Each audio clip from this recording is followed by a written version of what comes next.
week trial, the prosecution didn't show the CCTV footage of him and John Doe number 2 parking the Ryder truck. Didn't explain why 24 separate witnesses mass hallucinated the existence of John Doe number 2. Didn't explain why the government was testing truck bombs and the army was storing Ryder trucks at Camp Gruber right before the bombing. And didn't talk to the FBI informants who blew the whistle on the plot. But they did collaborate with the CIA, and they did convict McVeigh as the lone wolf bomber and Terry Nichols as his bomb-constructing accomplice.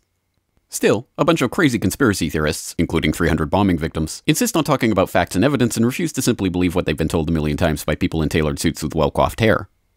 They quote the US Army Brigadier General and the FBI crime lab whistleblower and the inventor of the neutron bomb who point out the physical impossibility that the Ryder truck bomb did the damage to the building, but that doesn't matter because if there were other bombs in the building that day, we would have heard about them. The second explosive was found and defused. I think he said another bomb. The Justice Department is reporting that a second explosive device has been found. They then found a third device, which was also larger than the first. And I see another bomb truck going, so apparently they're going to try to get out that third bomb. The FBI claims to have lost the footage showing McVeigh and John Doe number 2 parking the truck in front of the Murrah building that morning, but that's understandable because the Bureau has a lot of important evidence to store. Terry Nichols insists the FBI was involved in the plot, but thankfully a judge has saved us the trouble of listening to him by preventing lawyers from deposing him. There was a bomb squad truck parked across the street 2 hours before the blast, but that just shows the authorities were prepared for anything. And other documents obtained by 2020 show that someone called the Executive Secretariat's office at the Justice Department in Washington and said the Murrah building had been bombed. But this was 24 minutes before the blast. But that just shows the public was unusually vigilant that morning.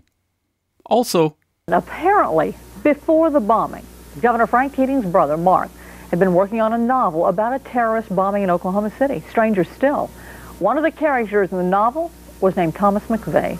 But that's probably just a coincidence.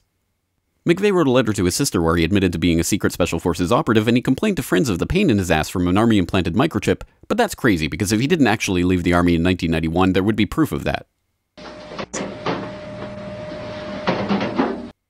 This man never existed, and if you say otherwise, you're a crazy government-hating nutjob who deserves to be locked in a cage for the rest of your life.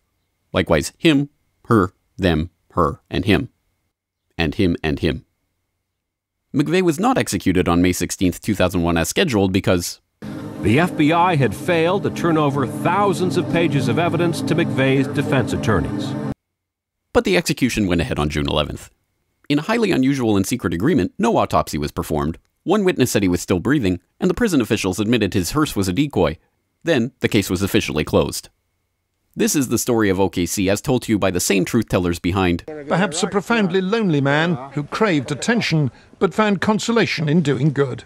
And the helicopter we were traveling in was forced down after being hit by an RPG. And we're with the rebels. And he said, "Oh, you're with the rebels?" And they started beating him. "Oh, you're with the rebels? Don't you support Bashar?"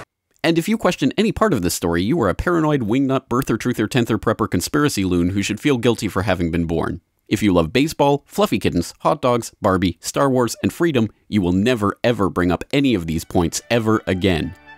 Ever. This message has been brought to you by the friends of the FBI, ATF, DOJ, CIA, SPLC, MSM, and the US Army. And remember, ignorance is strength.